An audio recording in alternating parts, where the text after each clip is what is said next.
வணக்கம். அம்மாவின் தட்டு தமிழ் சேனலுக்கு உங்களை அன்போடு வரவேற்க. நம்ம விளாம்பழம் பார்த்துருக்கோங்க. விநாயகர் சதுர்த்திக்கு நம்ம சுவாமிக்கு வச்சு கும்பிடுவோம். அந்த விளாம்பழத்தில் நம்ம ஒரு தொக்கு பண்ண போகிறோம். ரொம்ப சூப்பர் டேஸ்ட்டில் இருக்கும். இதில் ஜூஸ் பண்ணலாம், வெல்லம் சேர்த்து சாப்பிட்லாம், வெல்லம் தேங்காய் சேர்த்து சாப்பிட்லாம். அவ்வளோ அருமையாக இருக்கும். பழுத்ததில் பண்ணி பாருங்கள். துவையல் பண்ணலாம், ஜூஸ் பண்ணலாம். இந்த விளாம்பழத்தோட பயன்கள் பார்த்திங்கன்னா, பித்தத்தை அகற்றும், வயிற்றில் இருக்க குடற்புண்ணுகளை ஆற்றும், தொண்டை புண்ணை நீக்கும், மலச்சிக்கலை தடுக்கும். நிறைய சத்துக்கள் விளாம்பழத்தில் இருக்குது. அதாவது மாதவிடாய் காலங்களில் வர அந்த வலியை கூட இது குணப்படுத்தும்னு சொல்கிறாங்க. இப்போ வாங்க நம்ம வீடியோக்குள்ளே போயிடலாம். இப்போ இதில் இருக்க பல்ப்பு தான் நமக்கு வேணும். அதனால இதை நல்லா உடச்சி எடுத்துட்டு, இப்போ பாருங்கள், விளாம்பழம் உள்ளேருந்து எடுத்தாச்சு. இப்போ ரொம்ப ஈஸியாக இதை செஞ்சு முடிச்சிடலாம். பார்த்திங்கன்னா, விளாம்பழத்தை ஒரு குக்கரில் சேர்த்துக்கோங்க. அதோட பூண்டு சேர்த்துக்கோங்க. அதோட பச்சை மிளகாய் உங்கள் காரத்துக்கு ஏற்றாப்பெல்லாம் ஏற்றியும் குறைச்சும் சேர்த்துக்கோங்க.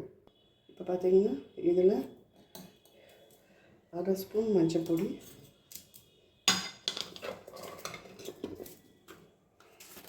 ரொம்ப இது ஈஸி செய்கிறது, கொஞ்சம் பெருங்காயத்தூள், கொஞ்சமாக உப்பு பார்த்துட்டு சேர்த்துக்கலாம்.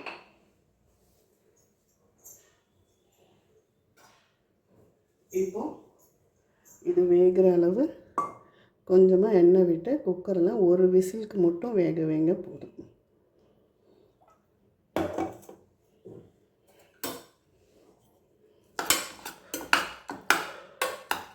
தண்ணி ஊற்றிடாதீங்க, தொக்கு ரொம்ப நாள் நிற்காது. தண்ணி ஊற்றியும் பண்ணலாம், ஆனால் அது உங்களுக்கு ரொம்ப நேரம் வதக்க வேண்டி வரும். இப்போது எண்ணெய் விட்டுருக்கேன். இந்த எண்ணெய் நம்ம தாளிக்கிறதுக்கும் பயன்படுத்திக்கலாம், மிச்சம் இருந்ததுன்னா. இப்போது நான் குக்கரில் சேர்த்து வேக வச்சிருவேன்.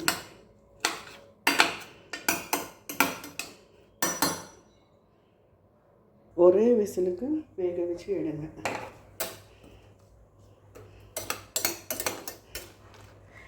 வெந்த பிறகு நம்ம பார்க்கலாம். ரெடி ஆகிடுது.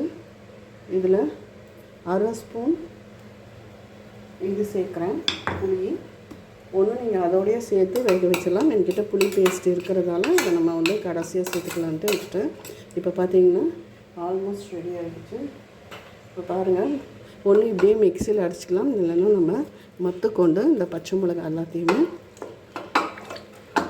நல்லா மசிச்சு விட்டுக்கலாம். 1-2 மசிச்சா போதும். அவ்வளோதாங்க, மசிச்சாச்சு.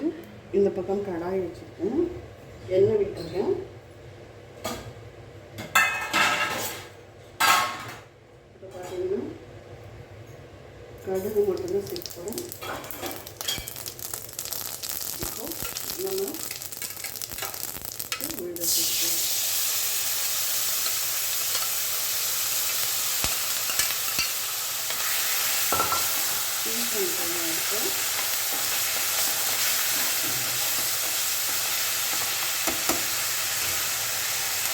கொஞ்சம் எண்ணெய் விட்டுக்கோங்க, அடுப்பை ஸ்டீம் பண்ணிக்கோங்க. இந்த ஸ்டேஜில் உப்பு எல்லாமே பார்த்துக்கோங்க. நம்ம போட்ட அந்த புளி பச்சை வாட போது அதை நான் எண்ணெய் சேர்த்துருக்கேன். எண்ணெய் இருந்தாலும் கொஞ்சம் நாளைக்கு வரும்.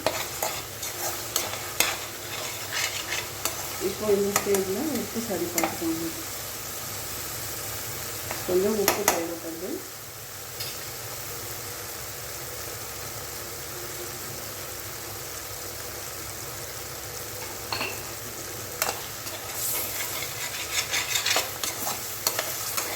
வேறு எந்த காரப்பொடி எதுவுமே சேர்க்க வேண்டாங்க.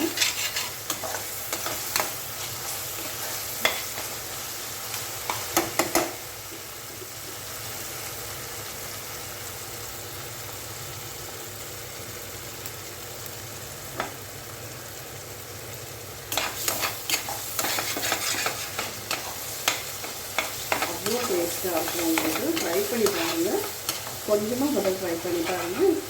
அவ்வளோ டேஸ்ட்டு. 2வது இளம் பழக்கம் அப்படியே நம்ம வந்து வெல்லம் சேர்த்து சாப்பிட்றது ரொம்ப நல்லது, ரொம்ப நல்லாயிருக்கும். காரம் எல்லாம் நம்ம முன்னாடி சொன்ன மாதிரி இப்போ இதில் 1/2 ஸ்பூன் வெல்லம் ஆப்ஷனல் தான், வேணும்னா நீங்கள் சேர்க்கலாம். அவ்வளோதாங்க, ரெடி ஆகிடுச்சு விளாம்பழம் தொக்கு.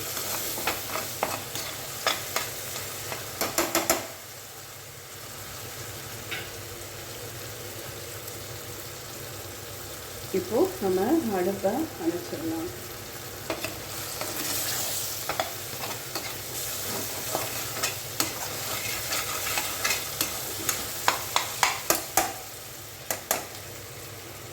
இது ஆறின பிறகு ஒரு பவுலில் நம்ம போட்டு வச்சுக்கலாம். இந்த ஜாடியில் போட்டு வெளியிலேயே வச்சுலாங்க. அப்படின்னு நம்ம சடனாக ஸ்பூன் வந்தோம்னா கண்டிப்பாக ஃப்ரிட்ஜில் வச்சுக்கோங்க. நம்ம எண்ணெய் போட்டிருக்கோம், அதனால் கெடாது. இப்போது ரெடியாக இப்போ வேறு பாத்திரத்துக்கு மாற்றிக்கலாம். அவ்வளோதான், சூப்பராக விளாம்பழ தொக்கு ரெடி ஆகிடுது. நீங்கள் இதை கண்டிப்பாக ட்ரை பண்ணி பாருங்கள், ரொம்ப டேஸ்ட்டாக இருக்கும். இந்த டேஸ்ட்டை மிஸ் பண்ணாதீங்க. அதுவும் மட்டும் இல்லாமல் உடம்புக்கும் நல்லது. கண்டிப்பாக இந்த வீடியோ பிடிச்சிருந்தா லைக் பண்ணுங்கள், ஷேர் பண்ணுங்கள், சப்ஸ்கிரைப் பண்ணுங்கள், கமெண்ட் பண்ணுங்கள். நன்றி, வணக்கம். விளாம்பழ தொக்கு ட்ரை பண்ணி பாருங்கள்.